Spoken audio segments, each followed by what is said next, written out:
All right, you're back with the Get Out Deck Guy. I'm the old, antiquated, balding, aged Get Out Deck Guy, Steve Rode. And with me, as always, is Damon Day, the new Get Out Deck Guy. Say hello, Damon.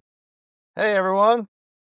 You know, it's funny. I've been working on the getoutofdebt.org website, and part of that is going back and making sure that the podcasts are in the right format and everything else that are on the site.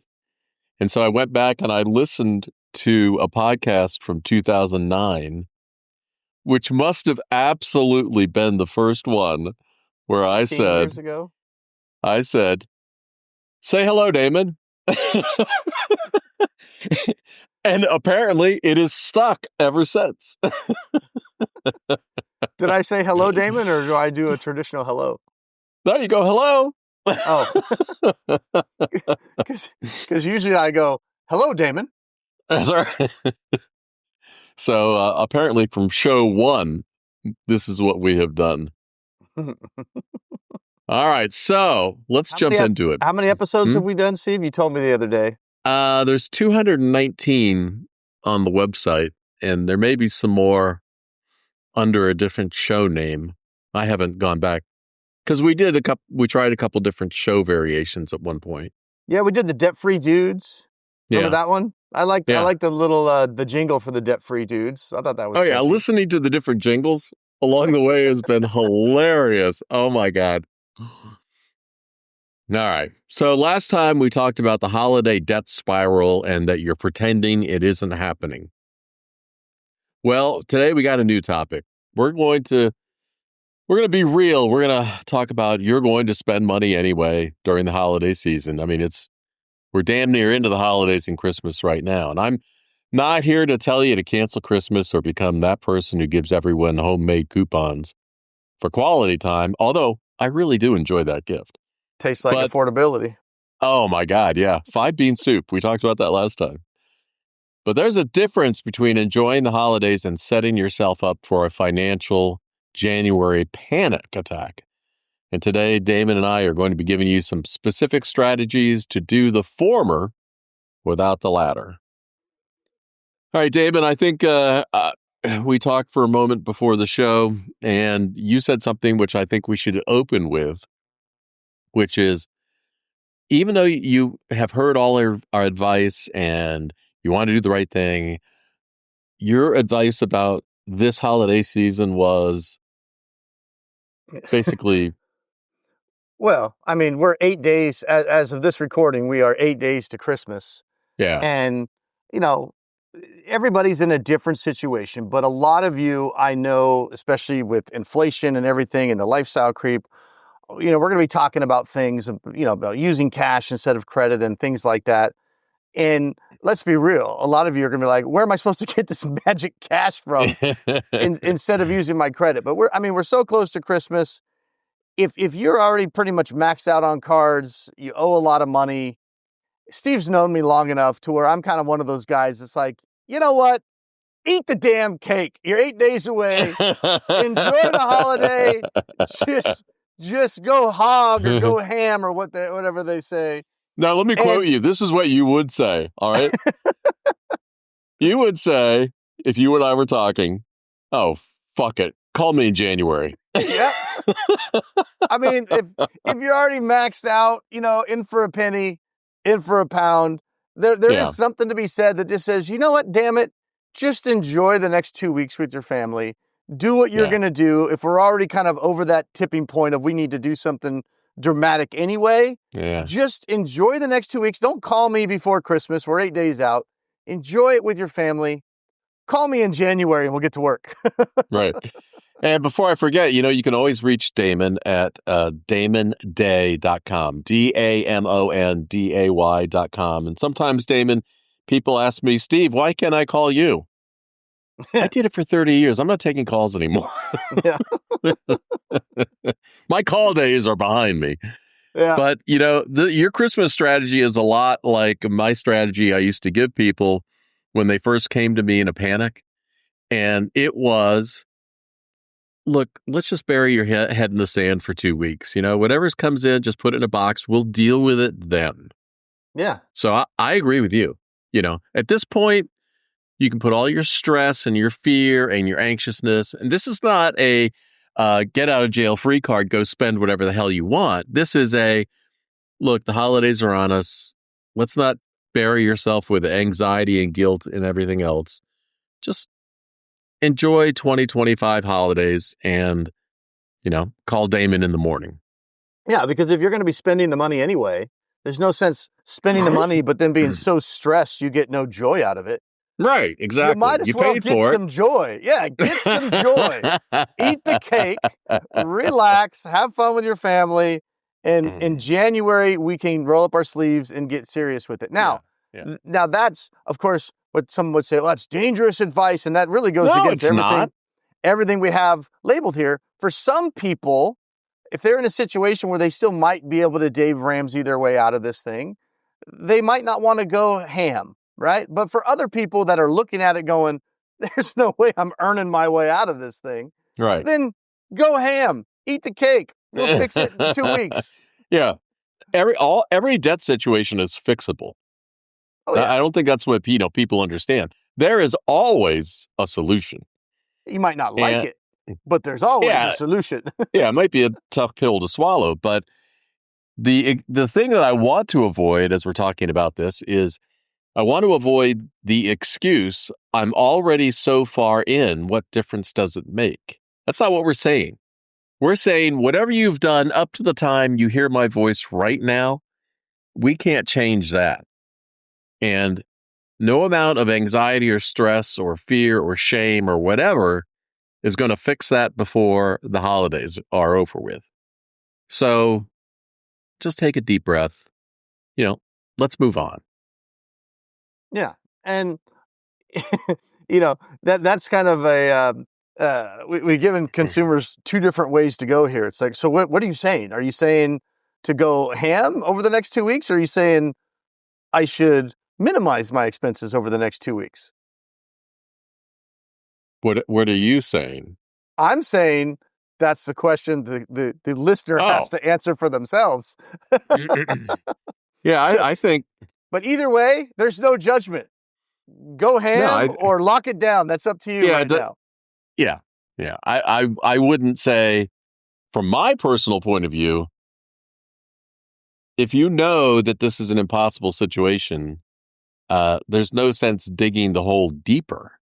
And part of that is, and we're going to talk about it in this show, how do you deal with it at the last minute? What are, things that you can do? I don't think that you should go out and just say, there's room on the card, let's rack it up. Because engaging in more unconscious spending doesn't help. Yeah. I am saying if you have already unconsciously spent, we'll deal with that. But if you can't afford it and it's 8 days before the holidays, I don't know what your ham analogy is, but go ham. Just don't go hog wild, like go crazy. That's what. Okay, I get hog wild, but I mean, I don't understand the honey baked ham reference. I didn't say honey baked. I said go ham. You said ham. Yeah, ham. You go ham. Ham. Yeah, ham is a dead hog. Hog wild. Yeah, you go ham. That maybe you're not playing video games these days. I don't know. I think that's where it comes from. Well, again, the listener has to decide, and then the astute listeners might say, well, what if I can still just keep up this unconscious spending for 2 weeks and then pretend I just heard the podcast January 1st? That's fine. You do you. Do you, boo. If you're going bankrupt for 80 grand or 85 grand, doesn't make it. I'm not saying go run up a whole bunch of debt. I'm not saying it, but I'm not saying it. What are you saying? I'm not sure what I'm saying, but people, we're not doing a video, but I'm winking. Oh, okay. That's something in my eye, Steve. I got something in my eye. I'm not saying to enjoy Christmas. Bug in my eye. I think that's one of our strategic differences between a lot of the personal finance gurus out there that, I don't know, seem to make people feel guilty about all the way that they spend money. We'll deal with it. Don't worry about it. All right. Now, there are some things that you can do right now. Yeah. For example, somebody said to me the other day, I don't want to go into that store because they're going to make me buy something I can't afford. The ability to say no is entirely different than the ability to overspend. All right. Don't let somebody talk you into spending more than you should spend right now. Don't spend because you are worried about somebody else is going to feel or how you think they're going to feel or anything like that. You can be creative and you don't have to give somebody a voucher of your time, but you also don't have to spend money that you don't have right now with 8 days before Christmas, um, just because of the fear of how you think you're going to feel. Yeah.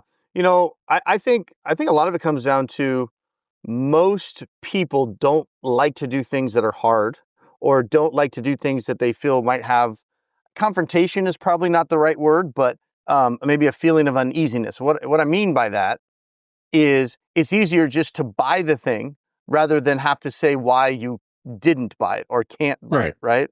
And so they rather would just buy it because that's the path of least resistance. The issue though is it's going to be hard. You're going to be having to make these hard choices that have this confrontation or have this uncomfortableness. But Steve, what's our favorite word here on the show? We don't need no stinking badges. No, no, That it's was the in word our first show too. batches. We don't need no We don't need stinking no batches. stinking badges. No, no, the word I always forget.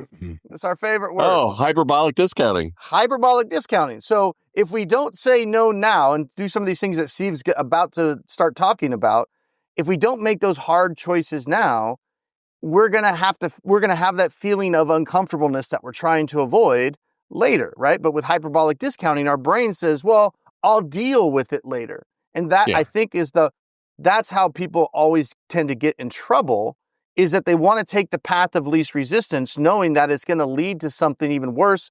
As far as, the decisions, I have to maybe file bankruptcy. I have to explain to my family why we can't afford this anymore because the jig is up or whatever it is. But our brain discounts that uneasiness because that's in the future. We don't have to deal with that today. Yeah, that's a tomorrow problem. That's a tomorrow problem. And so either way, you're going to have to be making these hard choices. You're going to have to be put in these uncomfortable situations. It's just a matter of when we're going to do that. So sometimes you just have to be able to say, no, we're not going to do this. And here's why we're not going to do it. We're not going to take that trip. We're not going to go to that holiday party. We're not going to do that. Yeah, but there's another alternative is that you can scale back on your spending without announcing it. Right? True. You could That's true. you could just slow down the spending and not bring everybody into your fold. Now let's get into some easy ways to say no. All right. You could Steve's really good at say this. Steve's good at just no. no. He's the best I know at just like, and very matter of fact, no explanation. Just, nah, I'm good. I've known Steve for a long time, and it's like, man, that just rolled right off his tongue. No, I gotta go. No. Bye. Well, I think that comes with age. So I think it does. well, I don't know. I've got 21, 22 years on you or something. So your window to figure that out is coming. Yeah, our conversations used to be a lot longer because Steve was too nice to say, dude, you're rambling. I gotta go. And Yeah. these days, it's just like, I gotta go. Click. I'm like, all right, good talk. Well, that's probably shorter than saying I'm done talking to you now. Bye. Yeah, but you just got to read. But I have noticed that change over the years. But it's just like he's got something else he's got to do. He's not being rude. He just knows I have all kinds of stories. So he's like, gotta go. Bye. Talk to you tomorrow. Yeah. Click. That's true. And I'm like, okay, talk to you tomorrow. No problem. All right. So here's some things that you can say instead of no. Like somebody proposes a gift exchange that's too expensive. You don't have to say, no, I can't afford it. You don't have to be ashamed of it. Why don't you bring the idea and say, you know what? Let's do something different. Let's trade experiences instead of things. That's the, give the gift of your time and take somebody to lunch thing. And you Yeah. could say, I'm just keeping things simple this year. That makes you sound in control. Or um, if you, instead of making that big expensive trip, going halfway across the country to go see mom or dad or grandma or something, you know what? You can say, yeah, we talked about it. I think, yeah, we're just going to stay local this year. We'll plan for something in the spring. Yeah. These are good excuses. Yeah. Um, you could also say, you know what? That just doesn't work for me right now. That would be my approach. Yeah. And he would just leave it at that. He'd be like, Yeah. okay. Yeah. No. And then Steve would just fade off camera. Yeah.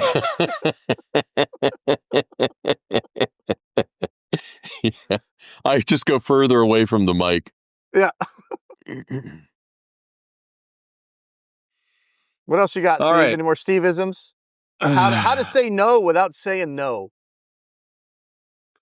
Well, you know what? It is really easy to say no. And saying no is probably one of the best skills that you can learn in your life.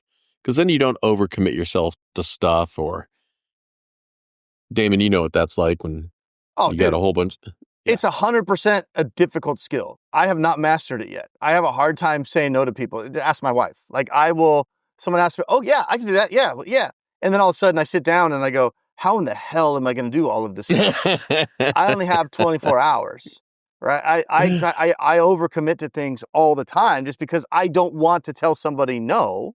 Yeah. And Steve has mastered it. I'm learning. I'm getting better, but I just need to pull to Steve and be like, no, can't do that. No. And then don't give it another thought. And then they'll accept it. What else are they going to do? I'm like, okay, it's fine.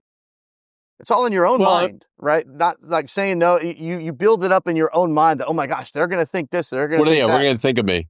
And Steve, what's your thing about people? People don't think about you nearly as much as you think people think about you. That's right. Yeah. The only person that thinks about you is you. Yeah. You say no, you move on, and they forget about it very quickly. Yeah. Because they got their own shit. Well, here's another thing is that nobody else is keeping track of your spending except maybe you and definitely your credit card company. Yeah. And maybe this is a perfect time right now to remind people, don't use a damn debit card. Oh my gosh. Because if you're unconsciously spending in the last 8 days before Christmas and you're using a debit card, you're headed towards overdrawing your account. And that's expensive. I can't help you negotiate a debit card. No, the debit cards are insane. And maybe I don't even carry one in my wallet. I don't even carry one in my wallet. Me either. No, I've got several debit cards, but they just sit in my office or in my safe. That's it. It makes no sense. So when I was a teenager, I guess, I worked at a mall at a store. We sold telephones, novelty telephones. Anyway, so I worked there right before Christmas, and I had two very interesting experiences. In the last 5 days, and especially the before we closed, everyone who came into the store was just like, "What you got?" I'll take 2 of these, 1 of those. Nobody was, they were just unconsciously spending to buy gifts to give to people. Yeah. And the other interesting thing that happened when I worked at that store that year was one of my coworkers came to me one day out of the blue and she goes, "Steve, I got something to tell you. I was in a porn movie." That's a story I haven't heard before. I've known you for almost 20 years. I thought I heard all the stories. That is a new one. That is, yeah. So I think that's probably where I came up with my 2 magic words in life that have served me well ever since then, which are, "Oh," and "Wow." Because I don't know what to say when people say things like that to me. But those 2 words always work. Well, thank you for sharing. I think I probably went, "Oh." Well, that's better than you saying, "I know." Well, that's like I had a business meeting once, and the guy said to me, we're at lunch, right? And the guy says to me, "People always ask me if they can sleep with my wife." Oh, I don't know what to say to that. I think he was wanting you to ask why. I don't know. There's no way I'm touching that line. You know, as this is changing the subject, going back to what we talked about a minute and a half ago. But Yeah. for some people that have not heard our podcast before, if they're just stumbling upon us for the first time, they got to be thinking with the whole debit card thing, right? Because we just kind of Yeah. glossed over that because we assume people have heard us before.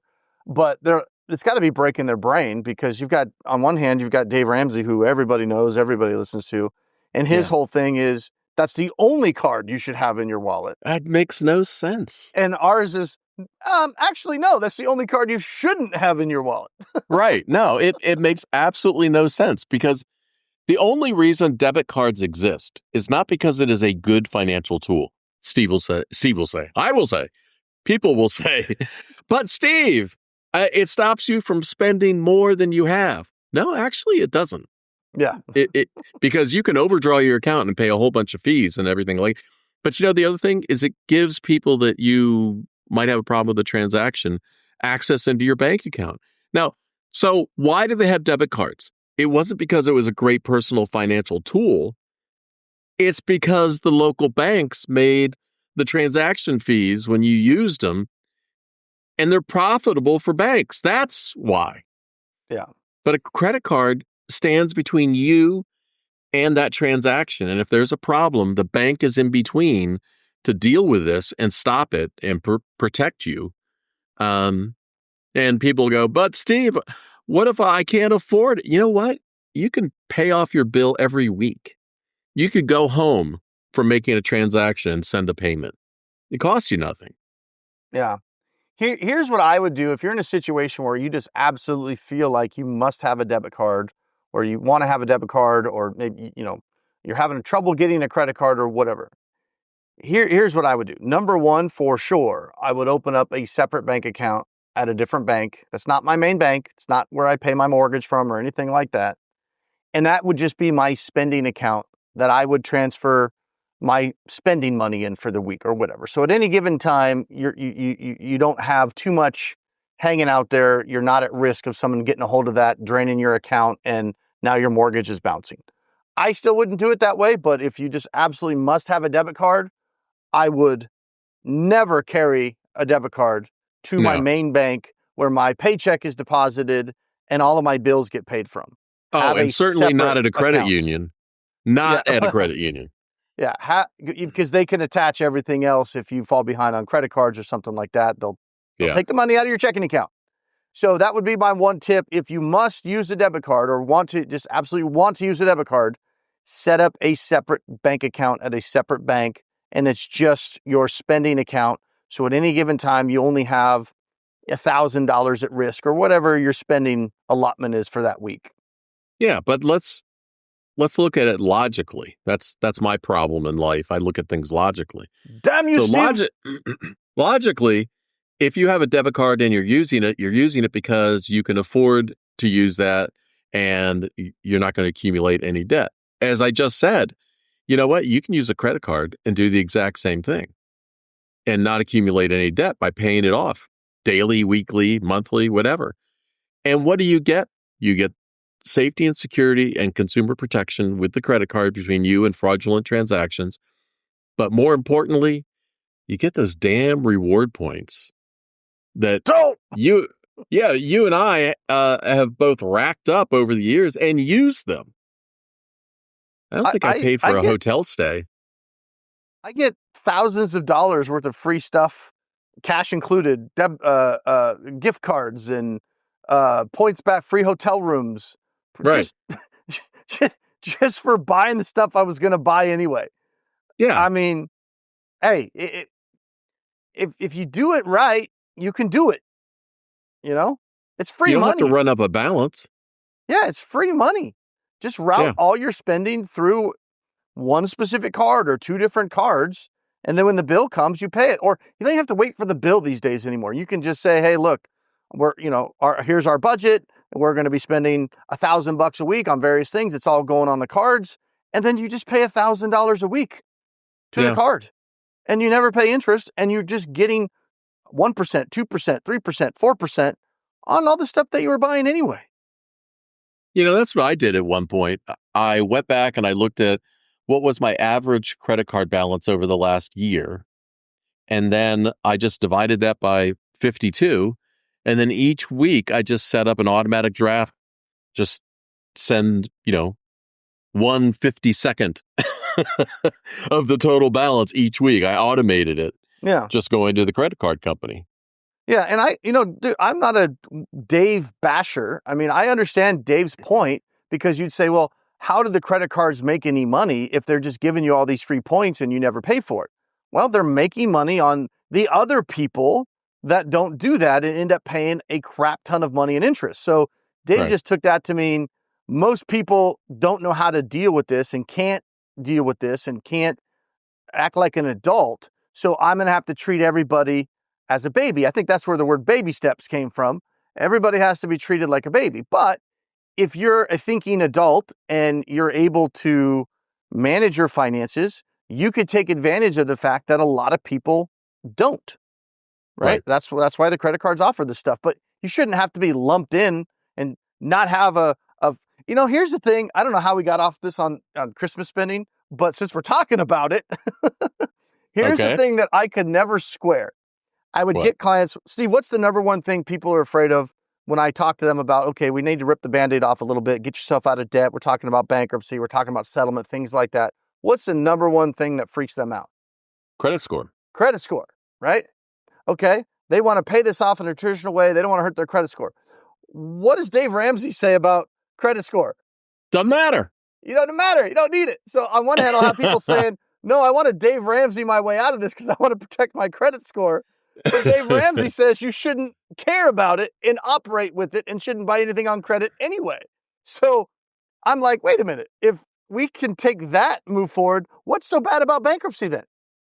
If the credit score doesn't matter, why not just wipe it out? You don't need a credit score, according to Dave Ramsey.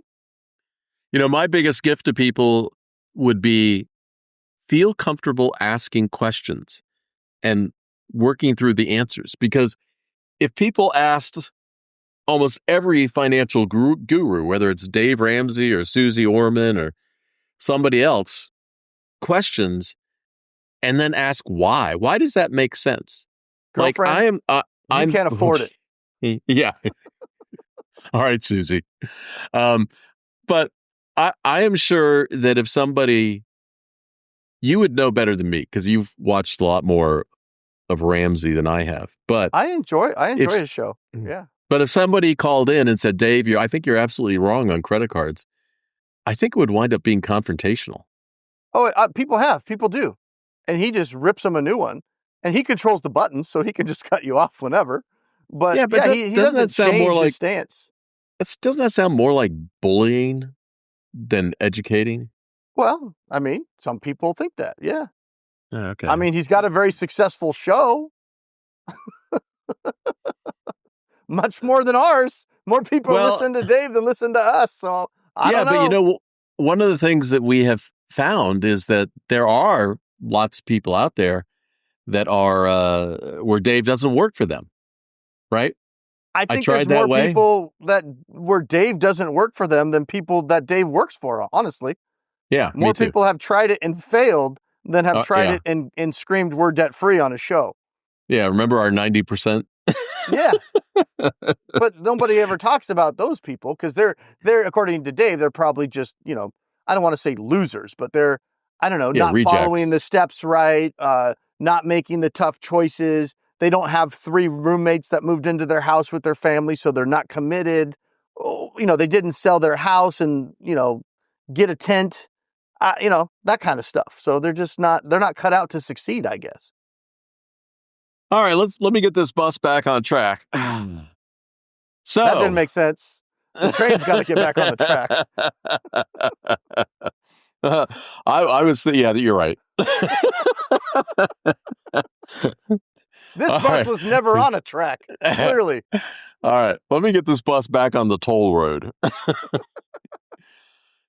right, the January fund. So, like Damon said, 8 days till Christmas. or whatever holiday you're celebrating. Um, let's figure it out for next year. This year, it's too late to cry and fear and panic and be ashamed and everything else.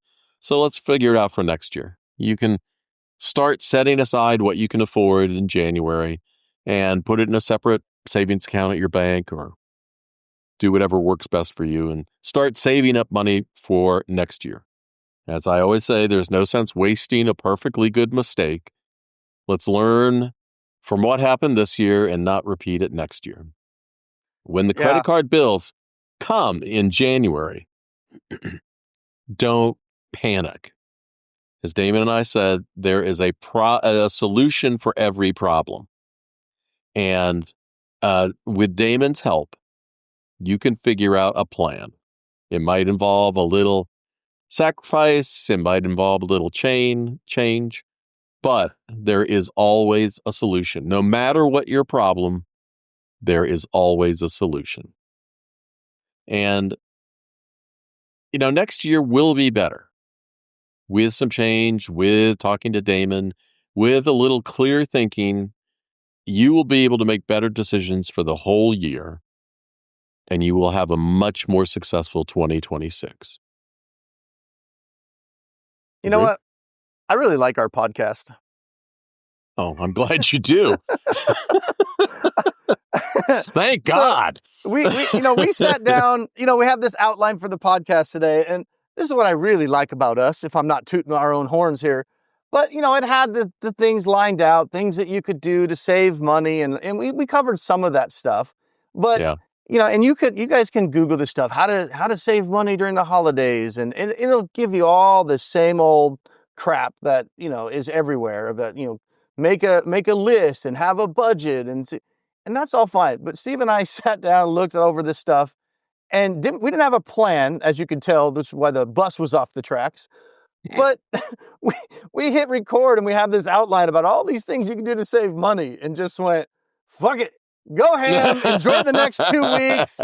We'll fix it in January. And I think that's what makes us different. And I think we should have more people tuning into us for that reason, just because we're not bashing people and saying, this is real life. This is Christmas. You're with your Right. family. Sometimes it's not always about saving $1. And, we will fix it in January. But we totally went off the whole script and just went, just enjoy the holidays. Don't beat yourself up. Make some good memories with your kids. Enjoy it. There's lots of free things that you can still do if you put down the guilt and shame and fear and everything else. You can still enjoy some really cheesy Hallmark Christmas movies. You can still make some amazing Christmas cookies using cake batter. Look it up. They are delicious. We're putting Home Alone on the big screen tomorrow. I asked my daughter, I was like, all right, what's the Christmas movie you want to see? And she's Home Alone. I was like, one or two? She goes, one. The other ones were awful. Oh, they were. She's 12. But you know what? I guess this gets to the power of saying no or whatever, but I would personally much rather spend time watching a movie with family and friends and chit-chatting and playing cards or whatever than going out and having to Amazon somebody a gift or something like that. Well, those are the things that matter. I mean, those are the things that you're going to remember, you know. But one thing I was disappointed in this generation is, and I said, well, what about Christmas Story? You want to watch Christmas Story? And she's like, what's that? And I'm like, You'll Shoot Your Eye Out Kid. And she goes, no. I'm like, that's a classic. I'm like, what about Griswold's Christmas? Yeah. No. Like, all the classics that I grew up with, they don't like those. Home Alone is fine, but it's not like a Christmas movie, I guess. I mean, it is, but it's not You'll Shoot Your Eye Out Kid. No, and the one-legged lamp. Oh, Fragile. I think that says fragile, dear.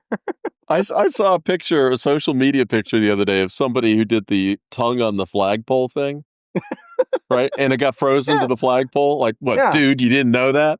Yeah. But these are experiences that's why I love good Christmas movies, because these are experiences that people across your generation instantly know what that is. Like, Yeah. I feel like the young kids these don't really have that with the social media and everything, this, that, and the other. I don't know. Now I'm getting old, Steve. Well, I'll tell you, an old Christmas movie, I think it was filmed in 1954, but it's so beautiful in color, is White Christmas with Bing Crosby. I don't think I've ever seen that. Well, if you get a chance, I'm sure it's on one of the flicks. I'll ask my 12-year-old if she wants to see that. It's really such a feel-good, positive, beautiful movie. That's my go-to one, not this the 42nd Street Santa thing or whatever that was. I was flipping Well, around last night on yeah, Netflix or Roku or whatever, and somehow I came across Alf Christmas. Remember Alf? I Alf. mean, Yeah, but I have fond memories of Alf because I was in the the bowling alley daycare when I was yeah. a kid. My parents would go and bowl, and it just happened to be that their bowling hour Alf was on. So that I was, that was my thing. Is every whatever day it was, we'd go and we'd watch Alf at the bowling alley TV, and so I turned it on. I called the kids out. Hey, they've never seen Alf, and they looked at it like, "What is this cheesy 1989 bad color Muppet puppet thing?" Right? And all that happened was they watched it for 5 minutes, gave me the look like, "This is dumb, Dad." Left the room, and my little Maltese would just yap At incessantly Alf. every time Alf would come on, and I got 5 minutes out of it, and I just turned it off. And I was like, well, Yeah, that was the Alf experience going it's back in the funny. day. Alf was such a smart ass. Oh, he was. I thoroughly enjoyed Alf as a kid. All right, so my exiting advice is, hey, think about looking at White Christmas, and if you don't do anything, just go on YouTube and look up Bing Crosby White Christmas and look at a clip and see what you think. Okay. It's free. All right, next Thursday is Christmas Day, and maybe some of you will be listening, hiding in the bathroom during family dinner or lying awake at 2 a.m. We will actually have a show out because we will have recorded it on Wednesday. So it'll be something different, a shorter, more personal episode called The Quiet Moment, what you're really thinking about at 2 a.m. It's for those of you who are really struggling, and we will see you then. Now, if you're finding these episodes actually useful, not preachy, not judgmental, just real, subscribe so you don't miss what's coming.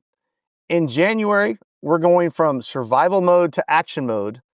And this is where it gets good because we've been hinting it the whole time. This is where I really start laying it down. All So right. make sure to tune in January, and we'll be getting into some.